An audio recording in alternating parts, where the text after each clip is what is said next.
Hello, welcome to Racing Legends. I'm Tim Flock. The first Grand National race ever held in the United States was run in 1949 at Charlotte, North Carolina. 32 cars showed up for that first race, along with 14,000 race fans. Some of these cars were really strictly stock. Would you believe that some of them was actually drove to this first race by one of the mechanics or the driver himself? Some of the cars showed up for that first race and didn't even have safety belts in the cars. I remember two cars. One of them showed up with would you believe, a truck inner tube he was going to try to use for a safety belt. The other guy actually had a rope. We didn't have much safety back then. I'd like to show you a helmet here that I brought along. I won 40 Grand National races with this helmet and 2 Grand National racing titles. As you can see, there wasn't very much protection back then on the sides. A lot of guys actually got hurt with a helmet like this, and some of them actually lost their lives. We didn't have very many rules back then. In fact, we had to make up a lot of rules ourselves. I remember one of our most popular drivers was driving in a race one afternoon, and Curtis Turner was running second place behind him, and for about 15 laps, Curtis kept banging on this guy's bumper and getting up beside him, trying to move him over where he could dive underneath him. Well, finally, Curtis did get by this guy, but I don't think Curtis seen this driver. He was real mad. He was shaking his fist at Curtis as he came by. Well, after the race was over, Curtis went into his pit, climbed out of his car, and was sitting on a toolbox, and one of Curtis' mechanics was pouring water over his head to get some of this red mud and dust off of him. Well, this driver that he had been hitting on this racetrack came walking down towards Curtis Turner's pit, and he had a big newspaper with a flat tire tool rolled up in it. He walked up in front of this toolbox and said, "Curtis Turner," and when Curtis looked up, he let him have it, ka-wham, with this tire tool. Now, you talking about a real headache. I'm telling you, there wasn't no goodies back then, goodies headache powders. A lot of the cars back in the early days of racing had a 1-gallon picnic jug that was fastened behind the driver's seat. You could put water in this jug or any kind of a drink that you might want to use during the race, and on a long race, this really helped. This jug had a little tube in it, out of the top of it, and it went up over the roll bar and came down by the driver's shoulder. And on the straightaway, the driver could actually pick this tube up and put it in his mouth and sip his favorite drink through it. We're talking about rules. We had one driver to show up at a Saturday night race, and he had actually mixed this gallon jug up with alcohol. Well, one of the other drivers found out about it and went over to one of the officials and told him. So this official ran over to this guy's car and looked in his window and said, "Man, don't you know on this circuit you can't run liquor in your picnic jug?" Well, this driver looked back up at this official and said, "Mr. Official, I don't mind driving this mother down the straightaways, but I'm going to let Lord Calvert's help me take it through the turns." Now, that really happened. We was running on the factory teams at Daytona Beach on the 4-mile beach road course. Curtis Turner and Joe Weatherly was driving for the Ford team, and I was driving on the Mercury team with Billy Myers. Now, you're going to see Joe Weatherly and Tim Flock do some real dirty driving in this particular race. If you'll watch real close as we come off on the beach onto the asphalt part of this road course, you're going to see Joe Weatherly get up beside my car with the right front of his bumper, and Joe's actually trying to blow my right rear tire out.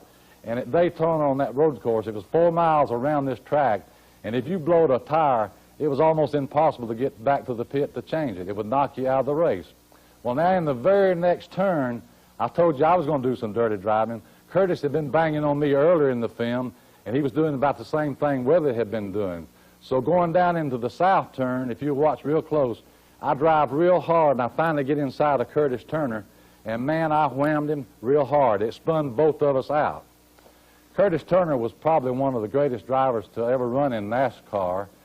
He was real rough on a racetrack, and he lost his life several years ago in an airplane wreck. Curtis, I don't know where you're up there now or down there, but that day at Daytona Beach, Florida, I sure wished I had knocked you plumb over those sand dunes. One of the reasons we are bringing you Racing Legends, we found out that about 80% of the young people that go to races today miss some of the great action and the legend drivers of yesterday. We believe this is going to be a collector's edition. I'd like to invite all of you to the pace car, the Charlotte Motor Speedway pace car. I go to several races every year. And come over and I'd like to meet you and talk about our beautiful track at Charlotte and what you think about these films. We plan on bringing Volume 1 right on up through Volume 5. And I think you're going to find out as we bring these films to you, they're going to get a lot more action into them and a whole lot faster speeds. I would like to thank all of you for buying this film, and I appreciate you watching it, and I hope I see some of you at some of the races this year. Thank you a whole lot. Competition, the dreams are tested again.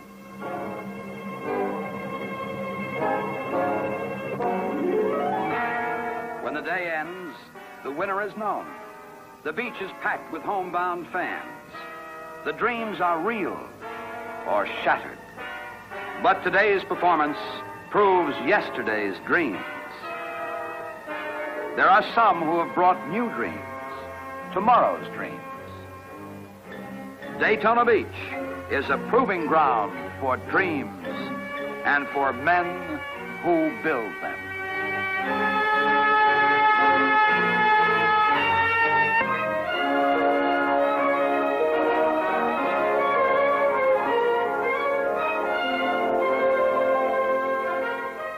The children of Daytona Beach named it. "Why, that must be a mermaid," one of them said. Another saw the big M and answered, "Sure, that's Minnie the Mermaid." The children of Daytona Beach named it. And on the beach, the men must prove it. The Mermaid faces the measured mile. 400 horsepower developed by an engine of experimental design, mounted in a chassis that may answer questions for tomorrow's cars. The Mercury crewmen wait. Theirs is a challenge to all entries in the experimental class, a challenge by men who dream and design cars of the future. Late in the afternoon, the beach is right, and first car on the starting line is Danny Ames in an experimental Ford Thunderbird.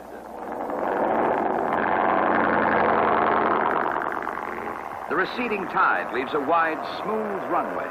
He has a 2-mile run to pick up speed before entering the time trap. A one-way run of 153 miles an hour. But all official runs must be made north and south to cancel the effect of wind. Ames calls off his northbound run, and Art Crispin rolls away in the Mermaid.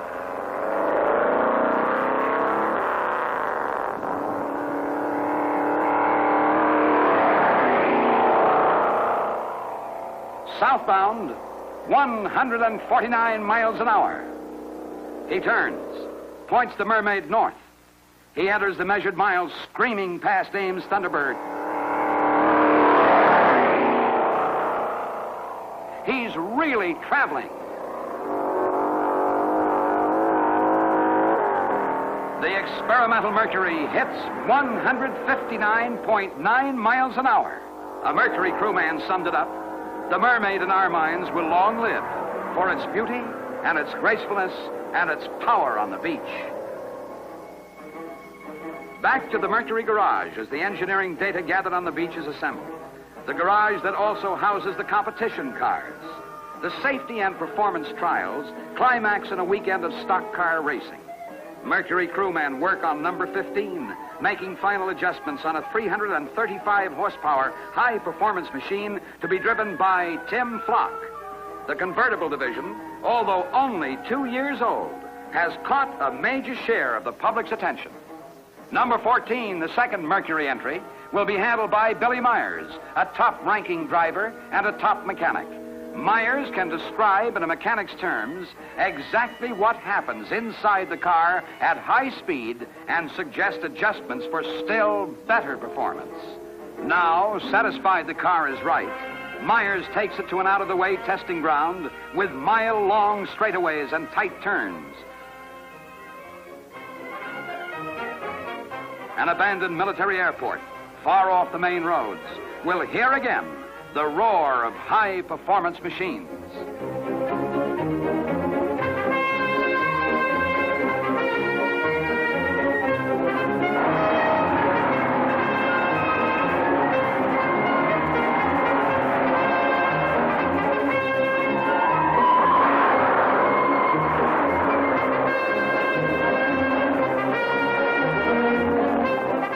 Flock's car joins the testing. Tim has been NASCAR national champion twice. A man who won't race until the car is right.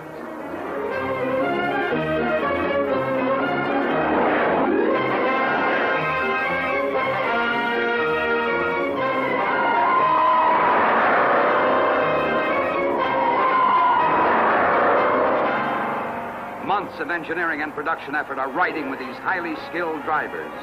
Their testing ability is reflected in the performance of every car on the American highway. The Daytona race is the first competitive event for this year's Mercury, and in these running tests, all final adjustments are made. It isn't done in a day.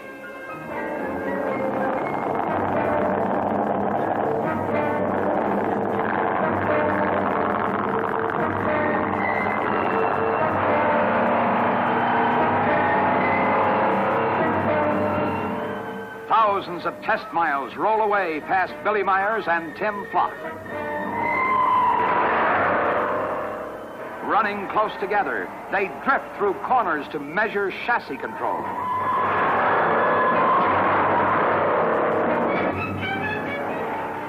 Control so fine that it speeds up to 120 miles an hour, they can touch one another and never flake the paint.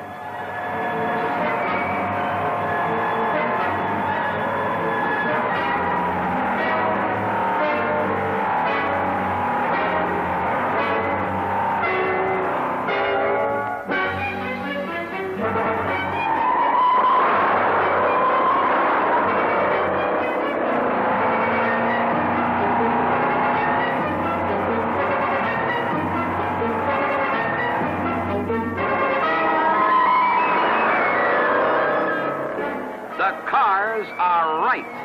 They're ready now for running on the beach. Back to the measured mile, the pride of each automaker ready to run against the clock. These cars boast the highest production line horsepower on the market.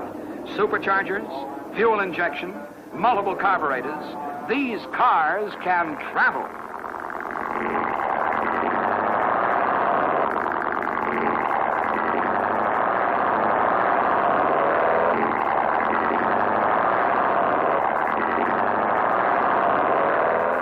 Now, qualifications for the convertible race. Lee Petty, former national champion, roars away in an Oldsmobile. He qualifies at 122.9 miles an hour. The news flashes back to the Mercury team and Tim Flock. Petty is 5 miles an hour faster than last year's qualifying record. Don Oldenburg's Plymouth moves away from the starting line.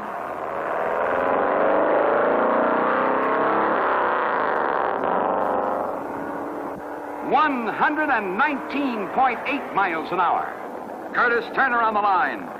Turner won the convertible race at Daytona a year ago and went on to win more convertible races than any other NASCAR driver. He's away in a 300 horsepower supercharged Ford. There's the fastest time of the day so far, 124.8 miles an hour. These minutes seem like hours to Mercury crew chief Bill Strop. Records falling like castles in sand, and your car's next on the starting line. Billy Myers on his way.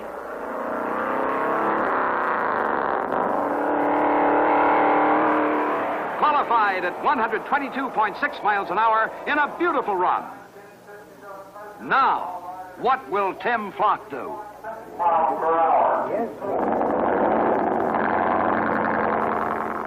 Tim Flock on his way.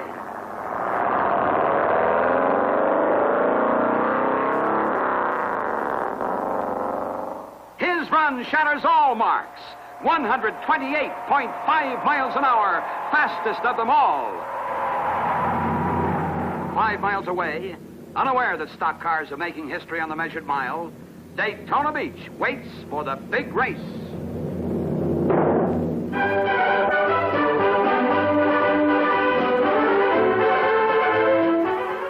For every car at the starting line, 1,000 fans pour in.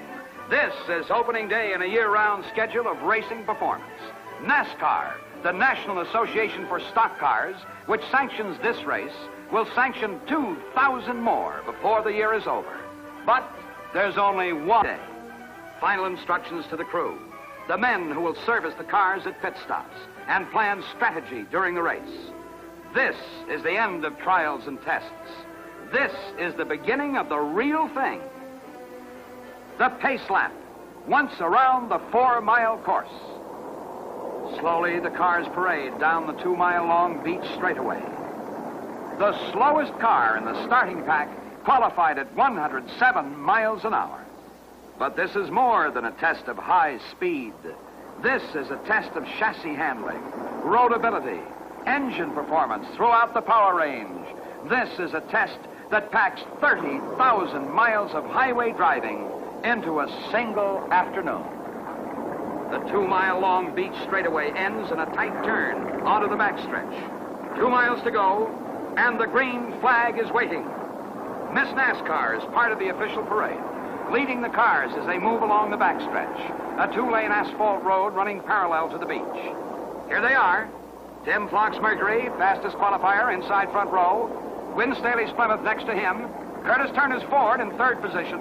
Bob Pronger's Buick is fourth. Lee Petty's Oldsmobile fifth. Billy Meyer's Mercury sixth. Coming up to the starter's tower, the yellow caution flag still holding them. There's the green. The race is on as 28 cars roar through the hairpin south turn, heading for the beach straightaway.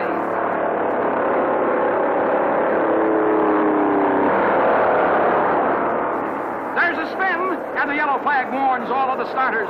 2 cars are stalled in the middle of the south turn as the other cars maneuver past. A terrific show of car control. Tim Flock's Mercury leads the pack out of the south turn onto the beach. Staley's Plymouth second, Turner's Ford right behind. They have exactly 2 minutes and 24 seconds to clear that turn before the leaders come round again. The turn behind them may be blocked, but the beach ahead is clear, and Curtis Turner is making the most of it, moving up to second place behind Tim Flock. The stalled cars are moved by track service vehicles. The turn is now clear for high speed. Near the end of the beach straightaway, Curtis Turner is moving up from second place. Turner jams his number 26 supercharged Ford into the lead, then sets sail in a 300-foot slide to take him through the turn.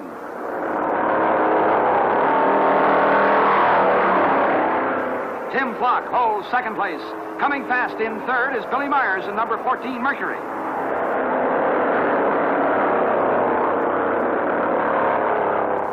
Down the backstretch, Myers challenges Turner.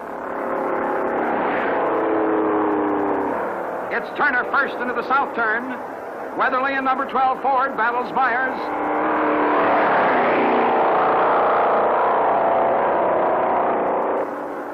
Number 99 in trouble. Bob Plunger's Buick slows down with engine trouble. Look out! Whitey Norman's Ford is high and dry out of the race. Billy Myers roars by Turner into first place as they hit the beach straightaway.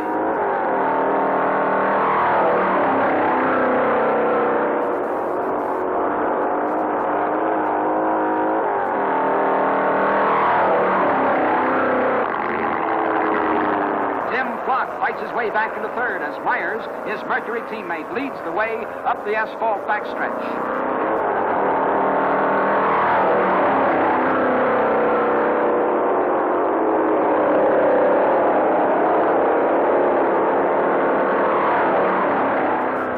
Number 15 trying to move into second.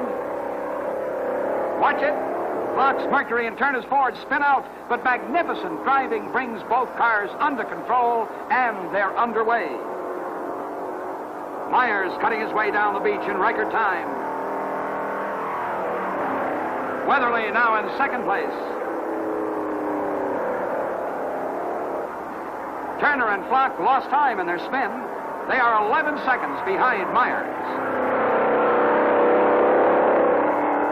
Bob Wellborn in Chevrolet number 49 and Paul Goldsmith, his teammate in number 46, are in a tremendous battle to settle fifth place. The leaders settle back to a pace. Myers and Mercury number 14, Weatherly, Ford number 12, Turner, Ford 26, and Tim Flock, Mercury 15. In the Mercury pits, the decision is made to call in the front runner, Billy Myers, at the halfway mark to check fuel consumption. His car is running like a dream. Myers is driving a conservative race, demanding enough power from his car to keep the lead, but maintaining a safe margin of reserve performance.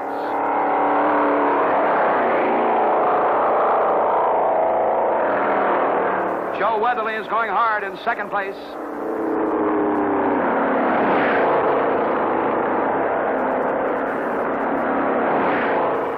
In third, Tim Flock. Myers eases it through the south turn, heading for the pits. Joe Weatherly ready to take the lead. Here comes Myers, and there goes Weatherly into the lead, but Tim Flock is right behind him.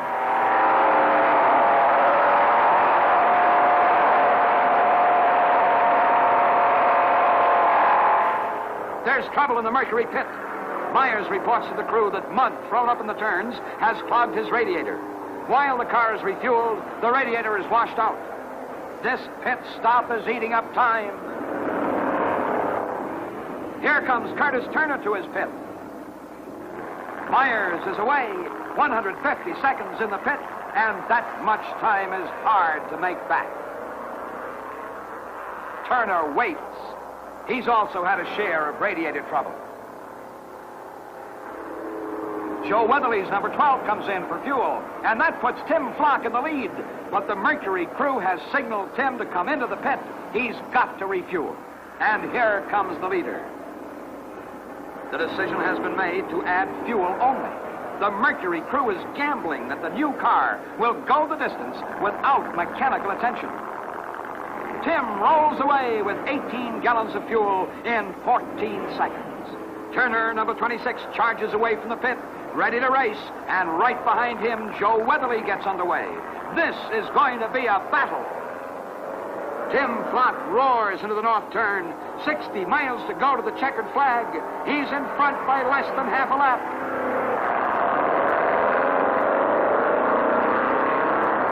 Here comes Turner and Weatherly. Look at that driving.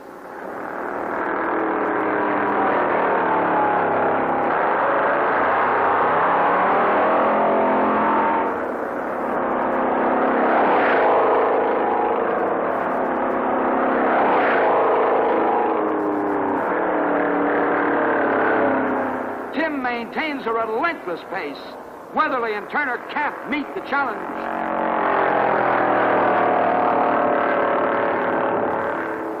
Tim Flock's brother Foddy signals that things couldn't be better. His fastest lap is better than 106 miles an hour. Fender to fender, the two Fords battle it out for second place.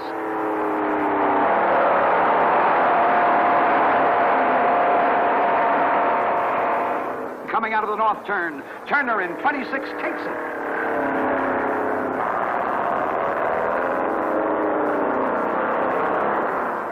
Tim Flock in the lead keeps to a steady, powerful pace as the car responds beautifully to his demands. Only a few laps to go. Curtis Turner comes into his pit. Only serious trouble would bring in a hard-charging driver this close to the finish.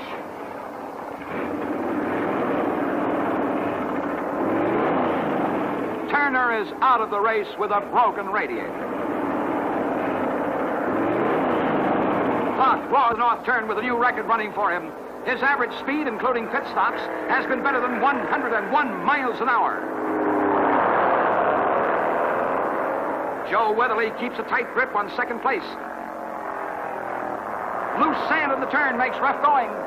Billy Myers, Flock's teammate, has come through in magnificent style, making back the time lost in the pits, and is now running third.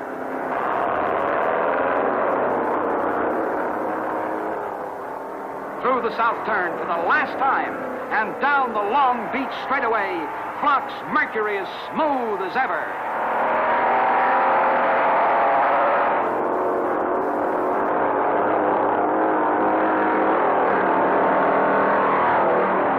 He's moving up to the checkered flag. Tim Flock's Mercury wins in record time. His crew move down to the turn to meet him as Flock takes one extra lap before stopping at his pit to pick up Brother Fonte and Bill Strop, Mercury crew chief. It's been a long day of racing.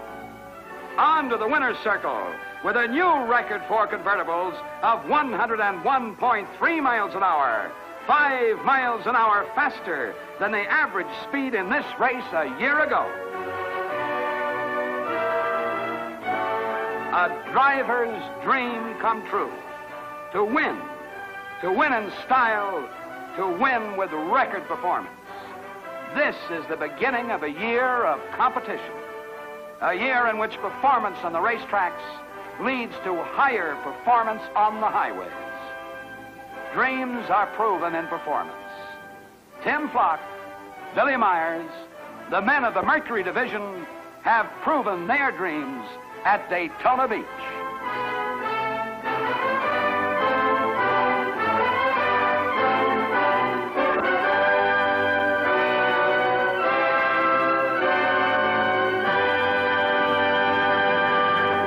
You get a weird feeling that the heartless hand of fate is reaching out here today and crushing automobiles one by one, like so many flies circling a bright light. Faces turn pale as the crowd realizes that the great names in stock car racing are being scratched on this dream track, one by one. Which one will be left to win the first World 600? You see here a virgin racetrack. This is Charlotte Motor Speedway, Charlotte, North Carolina. 3 million cubic yards of earth were moved to build this incredible 1.5 mile high bank asphalt speedway. Engineers reshaped 551 acres of land to sculpture this home of the World 600, longest stock car race in the world. It's beautiful, but untried. Mechanics and drivers like Bud Moore and Jack Smith prepare 60 cars for obstacles unknown.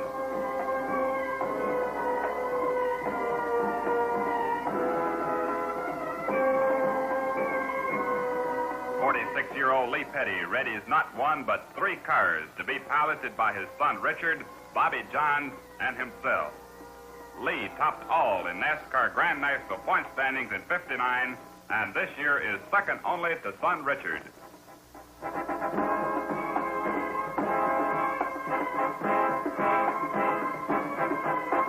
Ready to face the largest sporting gallery ever to assemble in the state of North Carolina are Rex White and Tom Pistone, the 2 smallest veterans of the stock car tracks.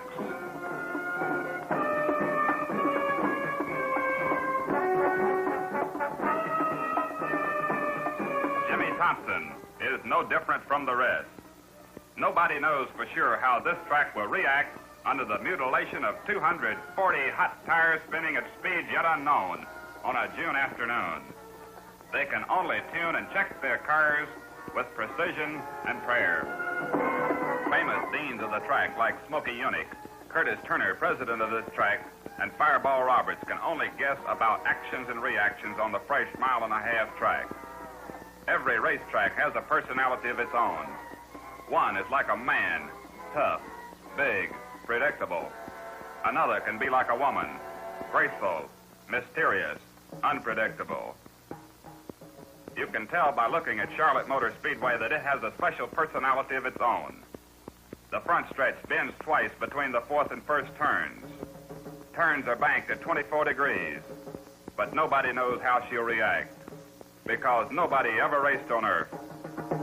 Men have planned, worked, and thought for months to find a way to win the largest purse ever posted for stock car racing, $107,775.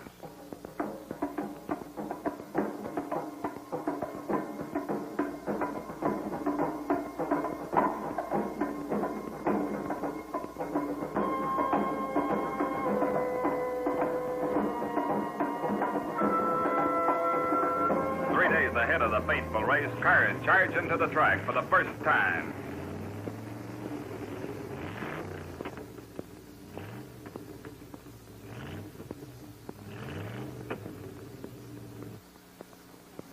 Drivers feel it out to find a running pattern. It's strange at first. Got to get used to the surface. These banks, those elbows in the straightaway. The track is big, beautiful, dangerous. In time trial, Smokey Unick figures he has only one job: to get car 22 with Fireball Roberts at the wheel in the pole position at the start of Sunday's race. To do it, Roberts must race 4 laps faster than all other cars. He does it with an average speed of 134 miles per hour. Engineer Unick never misses. One by one, the drivers fight over the rest of the starting position for days. Big names and unknowns get ready to compete for the richest purse ever posted for a stock car race.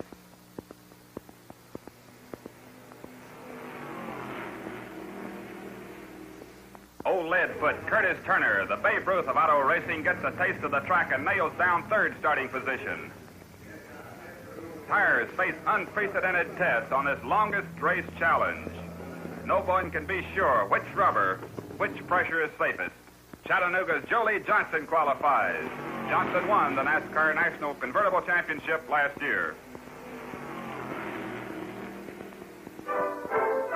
Charlotte, North Carolina, is a pretty cosmopolitan city. Population, 200,000. Right in the heart of the lush, modern Piedmont. But Charlotte never saw anything like this before. Upwards of 30,000 men, women, and children came early to get a good spot on the infield. Early means all night long, so the sun rises on a mass of sleeping humanity that looks like the overflow of a World's Fair.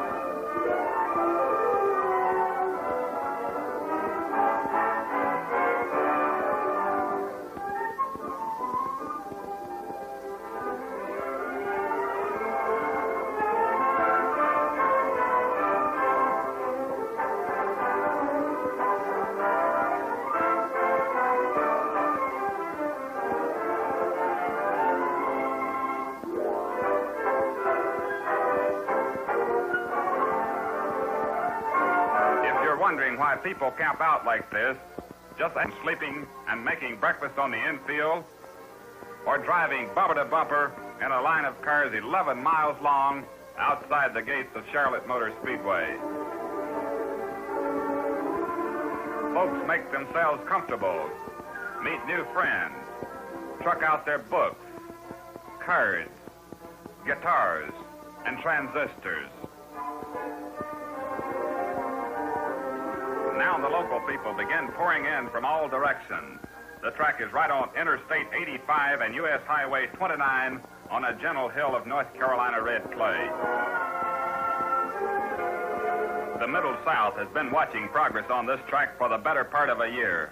It looked as if half of Cabarrus County was being moved to build the awesome track. Newly poured concrete grandstands seat 40,000 people, and the infield area can handle more than that.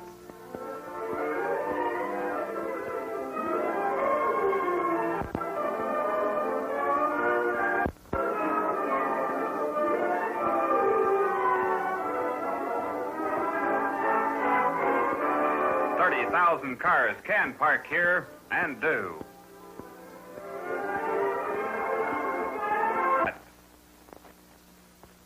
Shortly before race time, NASCAR officials direct all cars to be equipped, and rubber mud flaps at wheels are installed with incredible speed and inspected by officials. That the extra trouble will help save their radiators, windshields, and skins for the grueling 400-lap race. 60 late model automobiles get the eye of NASCAR inspectors. No modification is condoned except for necessary suspension. But the stock car racing fraternity knows better. Everyone is impatient to tame this new track or to be tamed. The weather is perfect. The turnout is tremendous. Major League stock car racing has come to North Carolina to stay. Beauty queens of the race, selected with obvious accuracy, parade before an appreciative audience that whistles like a giant tea kettle.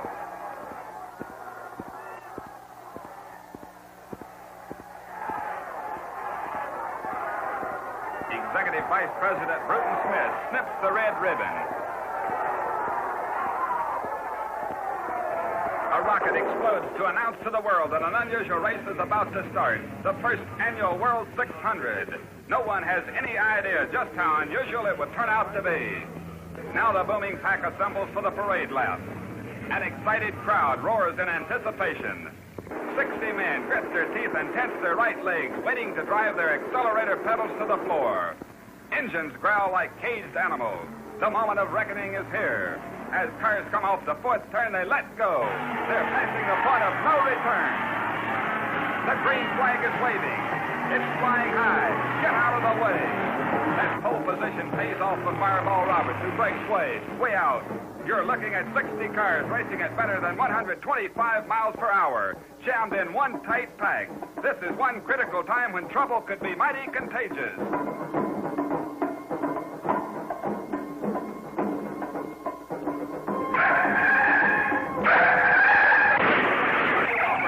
Control of his 64 on the first turn. Cotton Owens and Johnny Allen slam right into him. Wofford's car burst into flames. Apparently, Wofford spun out and tried to regain control by getting on the track under power. And Owens and Allen couldn't avoid him. Charlotte Motor Speedway has seen its first battle fire right here in the first minutes of the first race.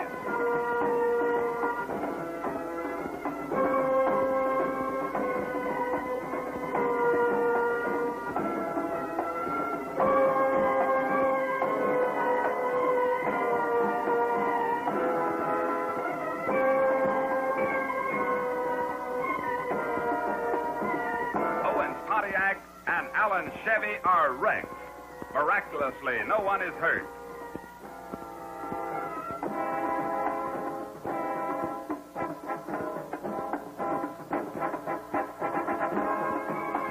But Allen and Owens are beaten and bitter men. One by one, 3 men are out.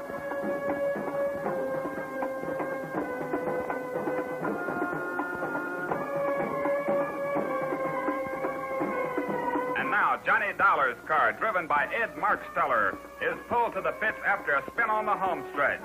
Another one is out. At the 36-lap mark in this 400-lap contest, Robertson car 22 leads. Right behind him are Jack Smith in 47, Tom Pistone in 59, Curtis Turner in 26, and Bob Welborn in car 49.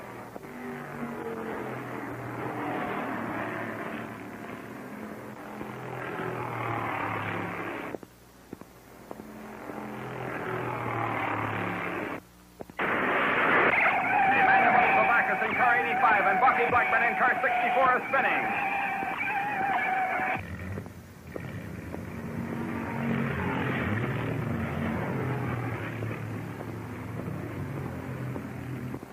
Tiger Tom Pistone in car 59, a 60 Chevy, has his right foot on the floor. He's gunning hard for Roberts, who is flying at 124 miles per hour.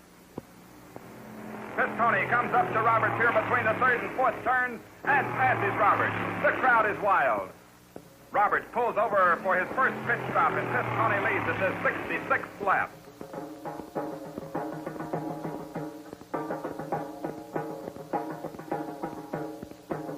Behind Pistone is Jack Smith in car 47. Smith is forced to the pit. Jack was number 2 in the qualifying time for this race. This is Jack's 15th year in the stock.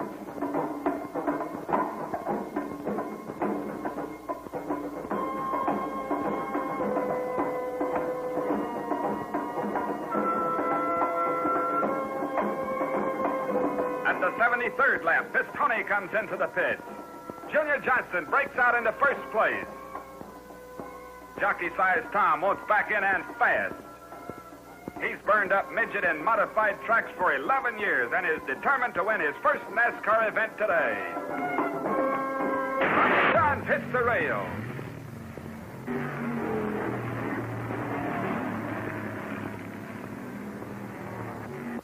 Joe Weatherly in car 12 smashes into the first turn guardrail, spins to the apron.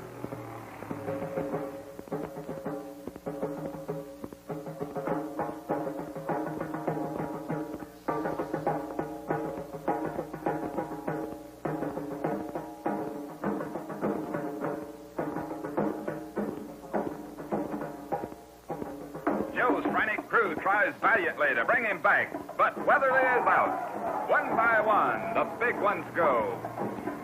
Curtis Turner passes Johnson to grab the lead. Rex White and Bobby Johns are right behind.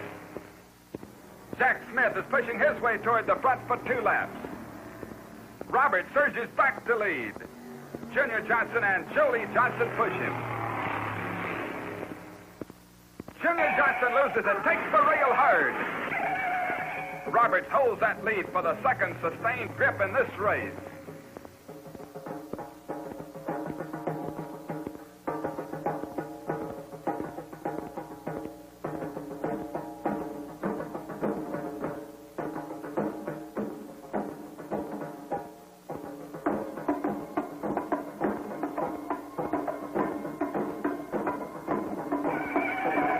Blackburn's doing it again.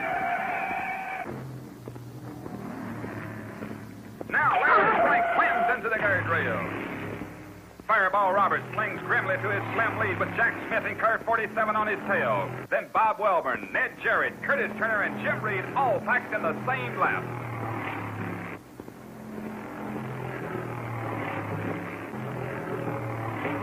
Turner takes a pit stop.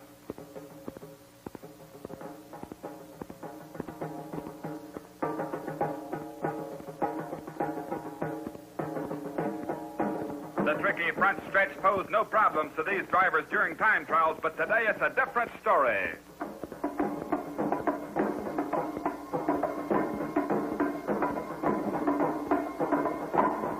Bucky Blackburn in car 64. Richard Petty in 43. Arnie Gardner in 24 are among 10 drivers who spin right under the eyes of the stunned grandstand crowd.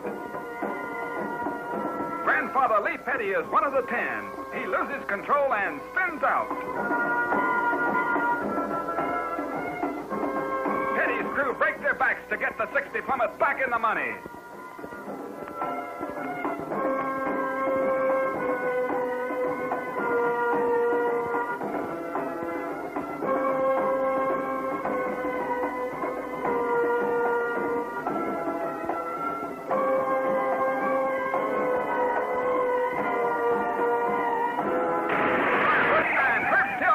Control.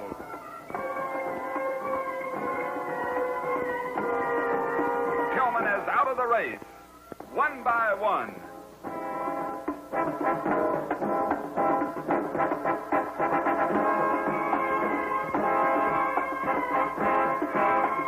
Leader Fireball Roberts kisses his lead goodbye with a pit stop. Bucky Blackburn fights the rail a 3rd time. The spunky North Carolina driver must have nerves of steel to survive this 4th accident today. A 58 Chevrolet piloted by G.C. Spencer, car 48, zooms into that 4th turn guardrail.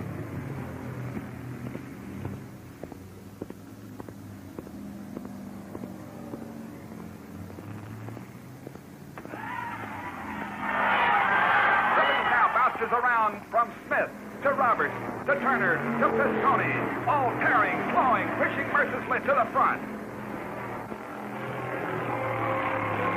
Trouble for Tiger Tom Pistone, and the crew goes to work in a long, costly pit stop.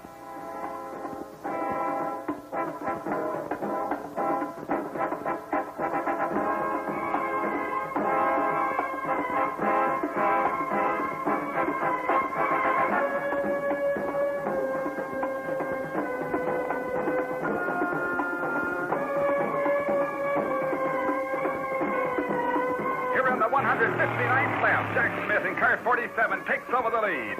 In an exhibition of sustained speed and knowledge of the track, Smith gains lap after lap. Welborn and Reed fight for 2nd position. Car 50, George Ted, goes out in a stream of smoke.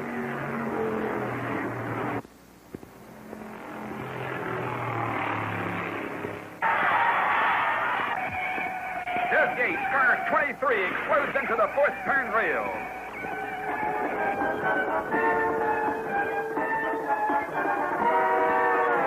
Yates' crew breaks the news that he's out of the race for good.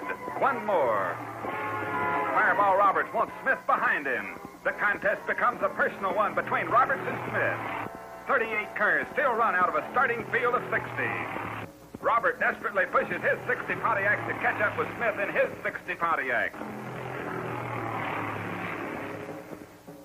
Robert loses control and caroms off the fourth turn rail. Robert's frantic bid for Smith's commanding lead fails.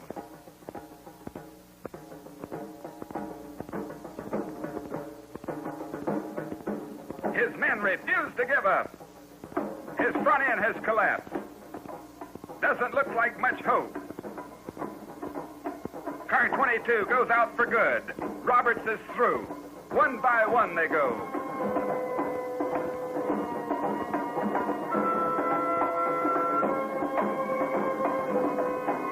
It's the 191st lap, and Jack Smith pours it on. Now Jim Reed in car 7 needles Smith. At this halfway point, Smith leads Bob Welborn by 2 laps. Welborn spins on a cloud of dust. He drives straight across to the pit. Welborn is 3-time NASCAR Convertible Division National Champion and 7th in Grand National standing.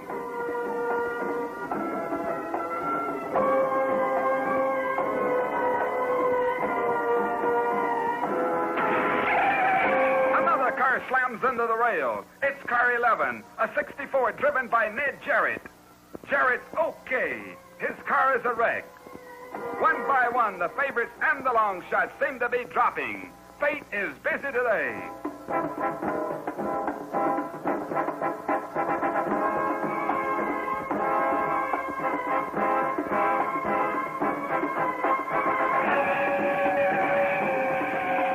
Plymouth is out of control. Bobby Johns bounces off the fourth turn guardrail.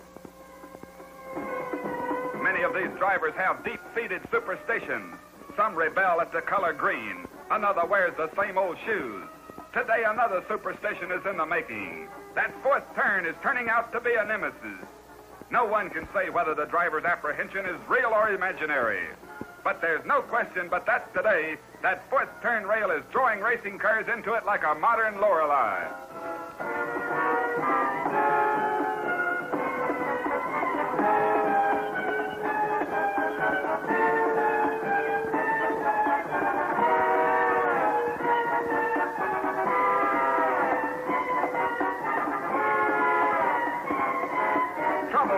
Trouble. Bob Welborn's hood flies up in his face without warning. He's blindly groping his way toward help.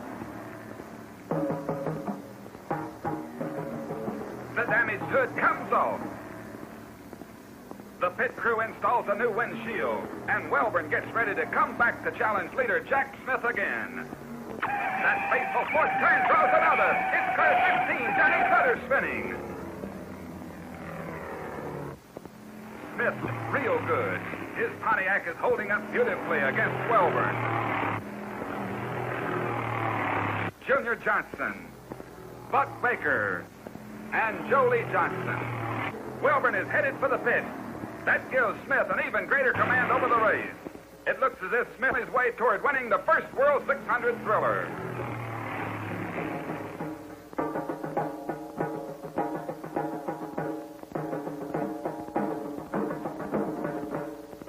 Junior Johnson climbs out the window. It's been shortchanging him for several laps.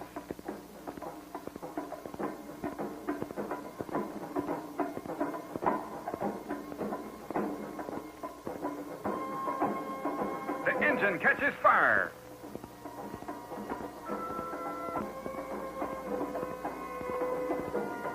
That's all for Junior Johnson. Continues to take its toll, one by one. The drivers are boiling hot, too. Tiny Lund gets a cold rag at his pit stop.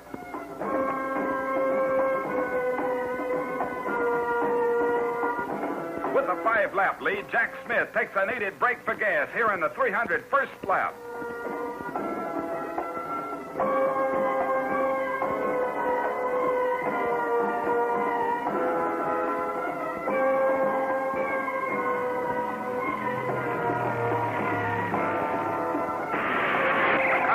A 59 T-Bird driven by Jimmy Thompson crashes into the rail at the third turn. Another one gets checked off the list. As Smith goes back in, Jolie Johnson in car 89 moves into second place 5 laps behind him. Johnny Beauchamp in car 73 is moving up fast in his third place spot. So is Buck Baker, car 87 in fourth place.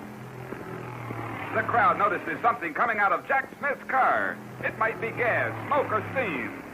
It looks like gasoline leaking out of Jack Smith's tank. Leader Jack Smith doesn't realize yet that he's leaking gas. Jolie Johnson and Buck Baker plow relentlessly. Jack Smith's pit crew calls him to come in quick on the two-way radio.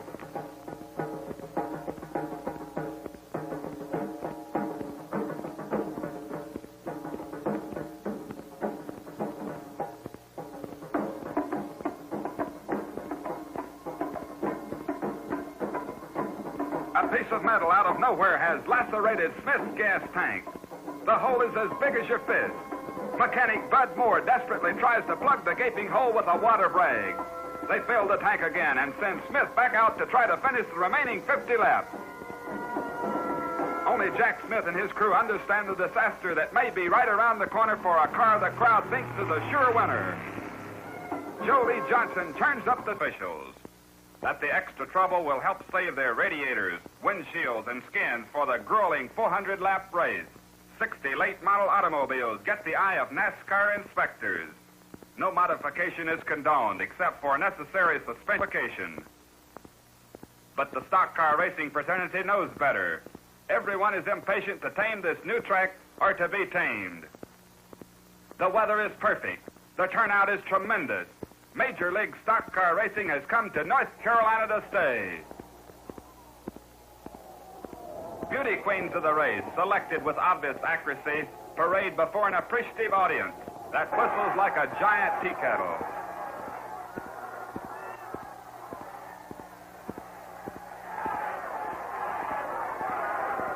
Executive Vice President Bruton Smith snips the red ribbon.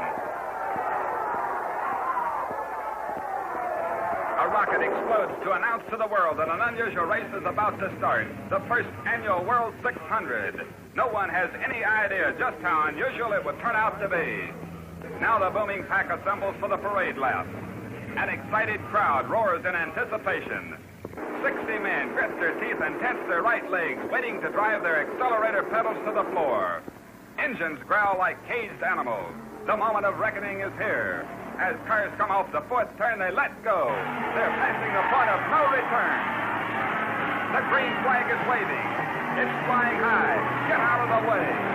That pole position pays off for Fireball Roberts, who breaks way out.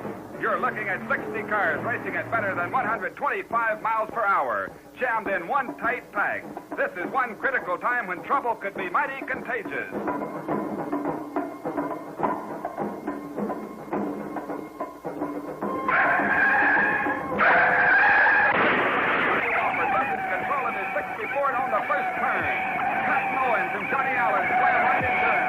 Wofford's car burst into flames. Apparently, Wofford spun out and tried to regain control by getting on the track under power. And Owens and Allen couldn't avoid him. Charlotte Motor Speedway has seen its first battle fire right here in the first minutes of the first race.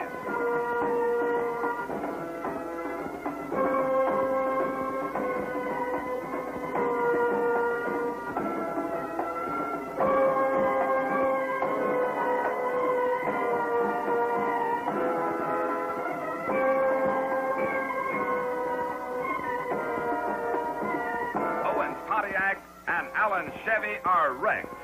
Miraculously, no one is hurt.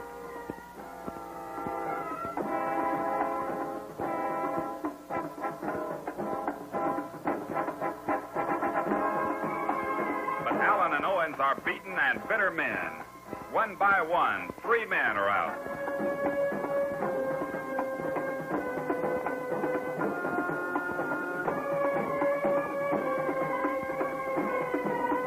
Johnny Dollar's car, driven by Ed Marksteller, is pulled to the pits after a spin on the home stretch. Another one is out.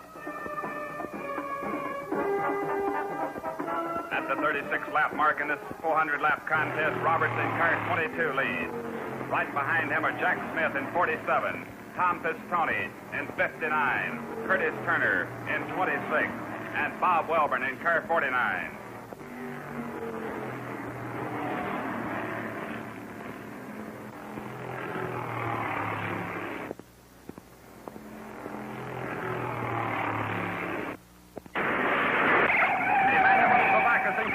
And Bucky Blackburn in car 64 is spinning.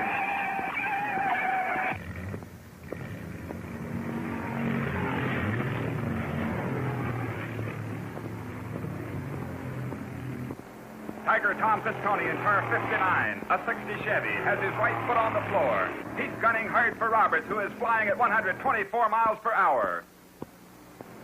Pistone comes up to Roberts here between the third and fourth turns and passes Roberts. The crowd is wild.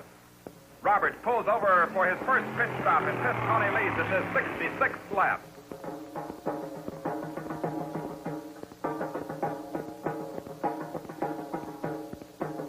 Behind Pistone is Jack Smith in car 47. Smith is forced to the pit. Jack was number 2 in the qualifying time for this race. This is Jack's 15th year in the stock.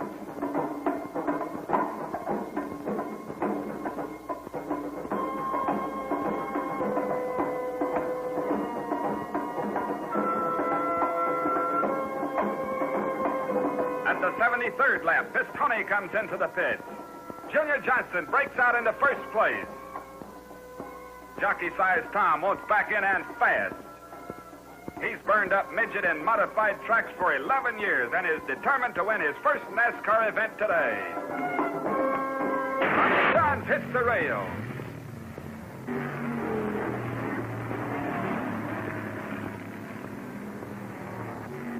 Joe Weatherly in car 12 smashes into the first turn guardrail. Spins to the apron.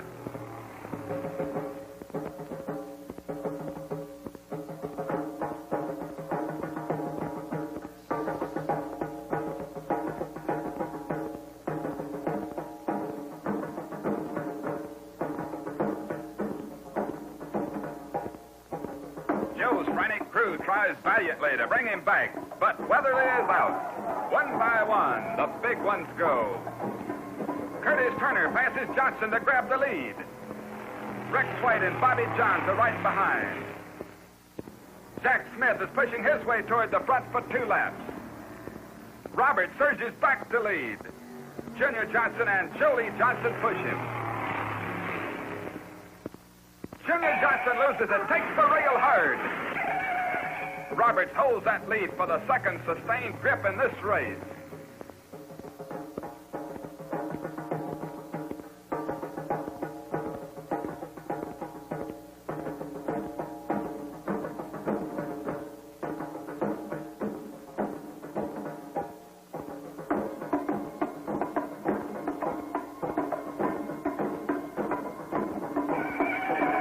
Blackburn's doing it again. Now Larry Frank climbs into the guardrail. Fireball Roberts clings grimly to his slim lead with Jack Smith in car 47 on his tail. Then Bob Welborn, Ned Jarrett, Curtis Turner, and Jim Reed all packed in the same lap.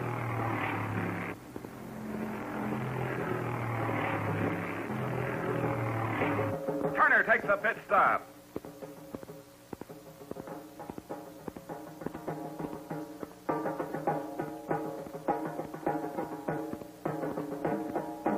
The tricky front stretch posed no problems to these drivers during time trials, but today it's a different story.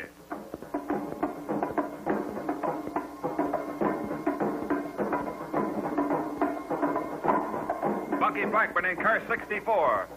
Richard Petty in 43. Arnie Gardner in 24 are among 10 drivers who spin right under the eyes of the stunned grandstand crowd. Grandfather Lee Petty is one of the 10. He loses control and spins out. Petty's crew break their backs to get the 60 Plymouth back in the money.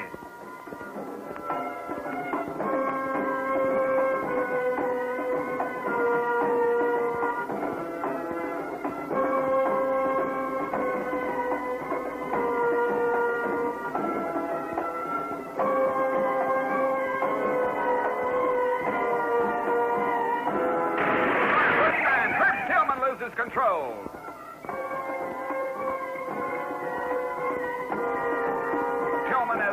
race, one by one.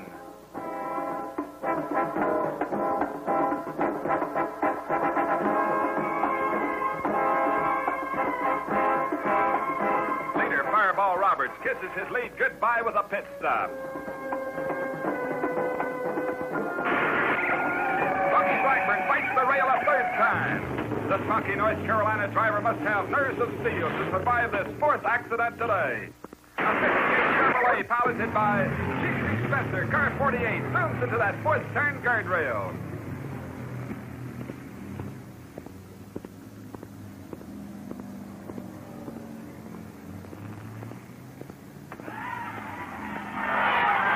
The lead now bounces around from Smith to Roberts, to Turner, to Pistone, all tearing, slowing, pushing mercilessly to the front. Trouble for Tiger Tom Pistone, and the crew goes to work in a long, costly pit stop.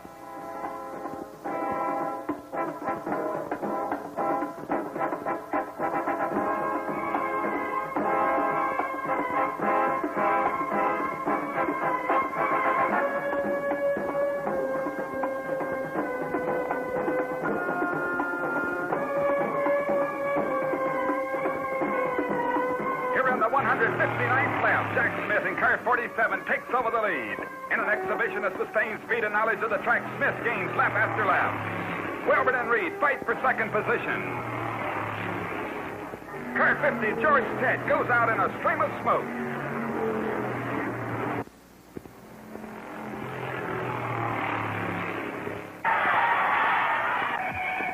Doug Yates, car 23, explodes into the fourth turn rail.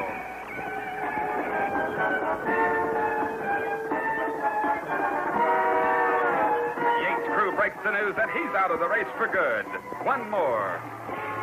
Fireball Roberts wants Smith behind him. The contest becomes a personal one between Roberts and Smith. 38 cars still run out of a starting field of 60. Robert desperately pushes his 60 Pontiac to catch up with Smith in his 60 Pontiac. Roberts loses control and caroms off the fourth turn rail. Roberts' frantic bid for Smith's commanding lead fails.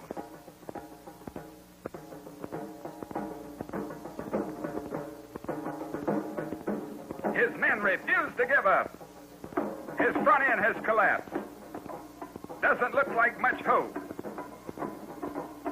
Car 22 goes out for good. Roberts is through. One by one they go.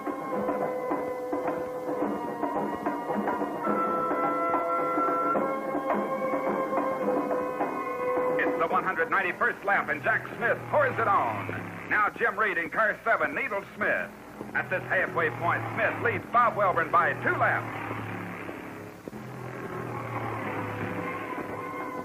Welborn spins on a cloud of dust. He drives straight across to the pit. Welborn is 3-time NASCAR Convertible Division National Champion and 7th in Grand National standing.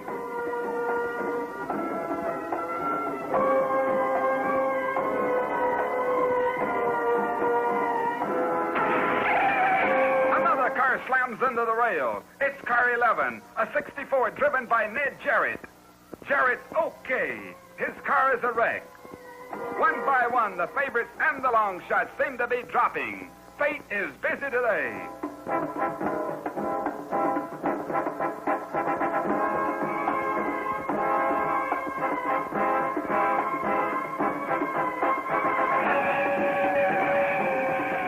A Plymouth is out of control.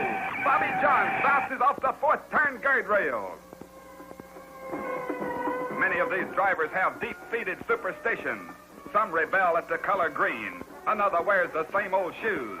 Today, another superstition is in the making. That fourth turn is turning out to be a nemesis. No one can say whether the driver's apprehension is real or imaginary. But there's no question but that today, that fourth turn rail is drawing racing cars into it like a modern Lorelei.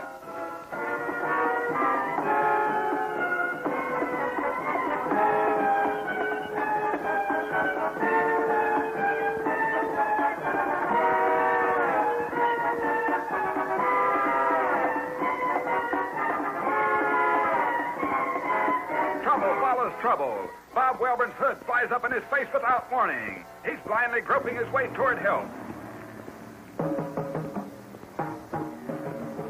The damaged hood comes off. The pit crew installs a new windshield, and Welburn gets ready to come back to challenge leader Jack Smith again. That faithful fourth turn throws another. It's car 15, Johnny Sutter spinning. Smith looks real good.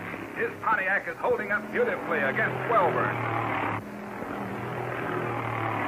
Junior Johnson, Buck Baker, and Jolie Johnson. Welburn is headed for the pit. That gives Smith an even greater command over the race. It looks as if Smith is way toward winning the first World 600 Thriller.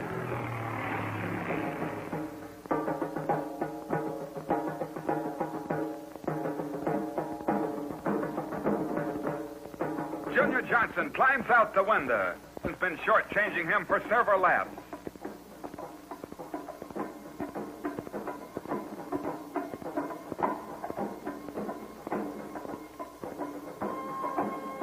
The engine catches fire.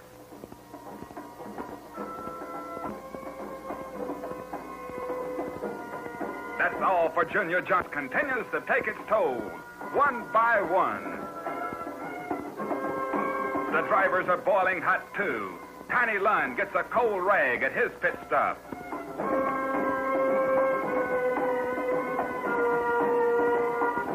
With a 5-lap lead, Jack Smith takes a needed break for gas here in the 301st lap.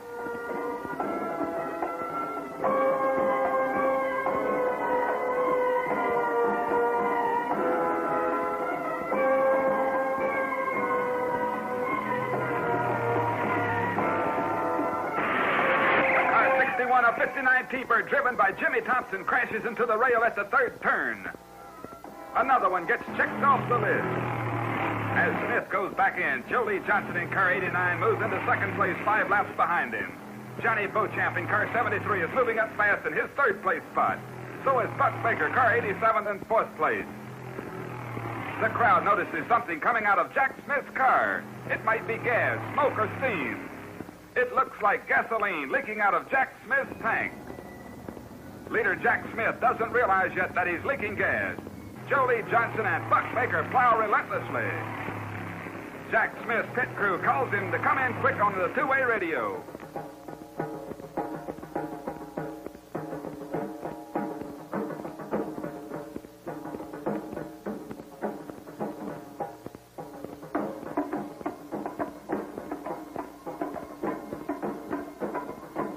A piece of metal out of nowhere has lacerated Smith's gas tank. The hole is as big as your fist. Mechanic Bud Moore desperately tries to plug the gaping hole with a water rag. They fill the tank again and send Smith back out to try to finish the remaining 50 laps. Only Jack Smith and his crew understand the disaster that may be right around the corner for a car the crowd thinks is a sure winner. Jolie Johnson turns up the trail and is now only 2 laps behind Smith. And now gas is pouring out of Smith's tank again.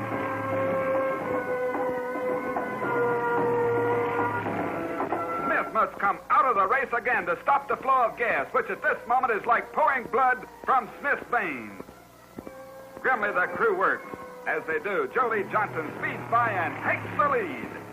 There goes almost $30,000 in prize money.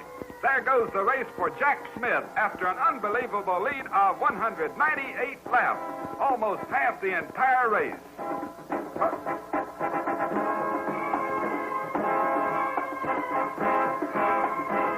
Buck Baker is now in second spot in the 355th lap. Johnny Beauchamp drives hard in third place. Richard Petty is a close fourth. Jolie Johnson is a 30-year-old mechanic, currently 15th in Grand National point standing. He has come up all the way from his 20th starting position to number 1 right now.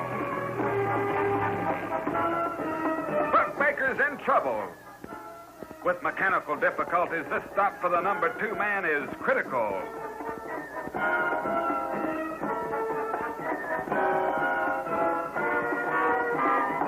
It's like writing a winning ticket for Johnson.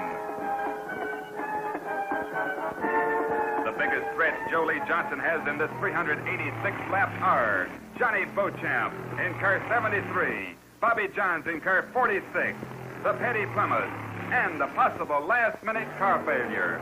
The white flag says 1 lap to go. Beauchamp is moving much faster than Johnson in a desperate bid to win.